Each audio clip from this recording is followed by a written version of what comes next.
Good day, everyone. I'm Dr. AIDA and HALILI from Banawag Elementary School, South President Quirino District, Sultan Kudarat Division. Comprehension is one of the most important skills that a learner should acquire, yet the most difficult skill to be developed. It is a complex process where the reader makes an interaction with the text to fully understand what it wants to convey. Comprehension is what reading is all about. In order for a child to comprehend, she must have had acquired fluency in reading. Thus, the two are interrelated to each other. Academic success of pupils depends on their ability to understand, analyze, and apply the information gathered through reading. Thus, poor comprehension skill greatly affects the performance of the child in school. Unfortunately, it is the common problem evident among the grade 4 pupils of Banawag Elementary School. Pupils can articulate words in a given article but have difficulty in understanding. They even experience confusion with the use of WH questions. Improper posing on the punctuation in reading is also vivid and might be one of the reasons that contribute to comprehension problems. Action research questions. The respondents of this action research are the grade 4-1 Luna of Banawag Elementary School, particularly those pupils who had experienced difficulty in reading comprehension. During the conduct of the oral reading pretest, pupils with reading comprehension problems can read or articulate words, but they cannot understand what they are reading all about. They also have confusion with the use of the WH question. So as a result, here are the voice of the pupils. The pupils want to understand what the article story they are reading is all about. They are keen to comprehend the meaning of word they are reading, particularly to the unfamiliar words used. So for the pupils issue, difficulty in understanding the language or the language barriers.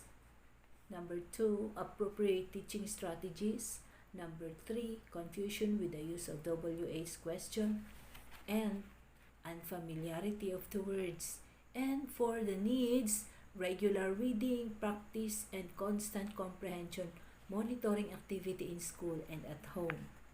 Next, follow up by the teachers and their respective parents. Interest and love in reading. So, here is the process. We have here the CPOC program.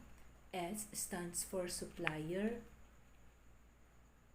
I stands for inputs, P for process, and O for outputs, and C for the pupils, CPOC.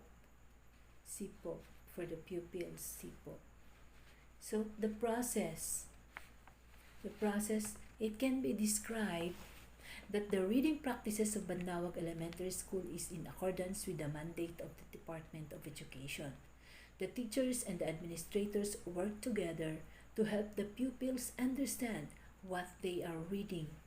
Nonetheless, the pretest reading result shows that there is a need for the teachers to discover other teaching strategies to enhance the comprehension gap of the pupils.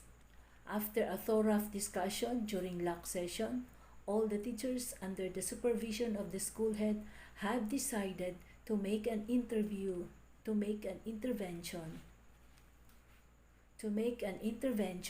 or action plan that would address the existing problem of the schools or the pupils. Hence, we commit ourselves to put into practice reciprocal teaching and instructional activity in which pupils become the teacher in a small group discussion. So teachers model, then help students learn to guide group discussion using 4 strategies, which is predicting, generating, questions, clarifying, summarizing, and summarizing. So once students have learned the strategies, they take turn assuming the role of teachers in leading a dialogue about what has been read. Next, number 4, the focus problem statement and the target. 36 out of 38 pupils of grade 4-1 Luna pupils of Panawag Elementary School were identified under frustration level as shown in the table. The primary target of this action research is to decrease the number of frustration level of the pupils to 50 and above. So the data on the table show the target percentage of decrease after intervention, particularly in reading comprehension. The researcher is expecting that after the implementation of the intervention, there will be 50% and above significant decrease of frustration level of the pupils. So, let's go to the number 5, which is the solution. So the solution, reciprocal teaching strategy, refers to an instructional activity in which pupils become the teacher in a small group reading sessions. This strategy encourages pupils to think about their own throw.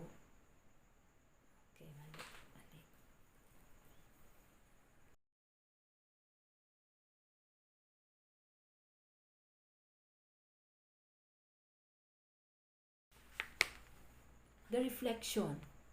The conduct of this action research on improving reading comprehension made the researcher realize that one strategy would not fit to all pupils because of their individual differences.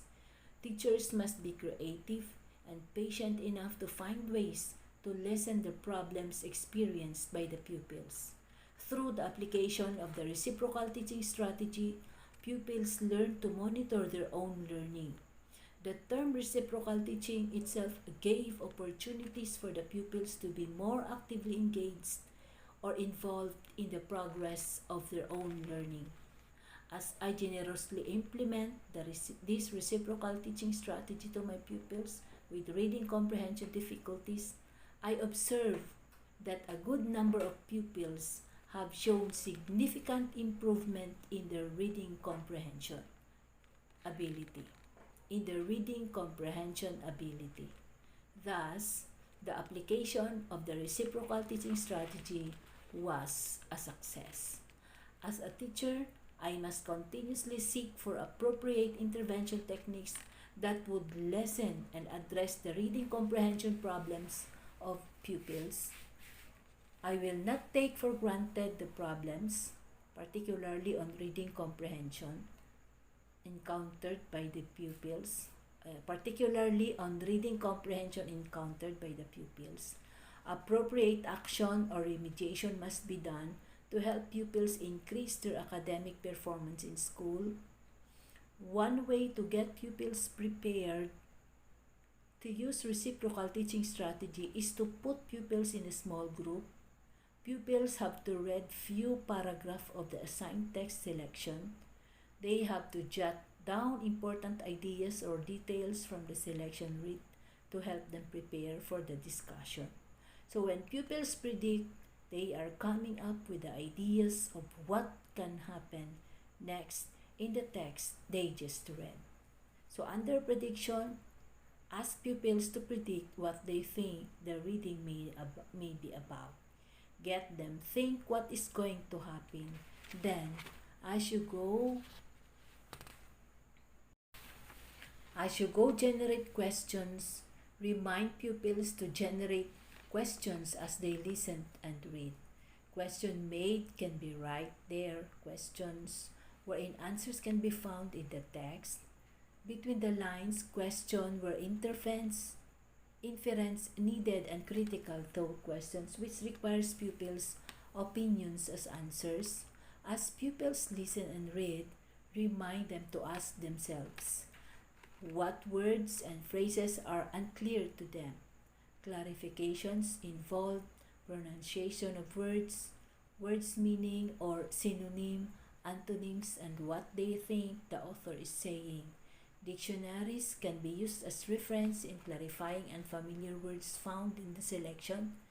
Then pupils summarize verbally within pairs and then share with their assigned small group or record their summary and read it aloud to the small group. Each group could create a semantic map or graphic organizer with major points of significance shared by each group member.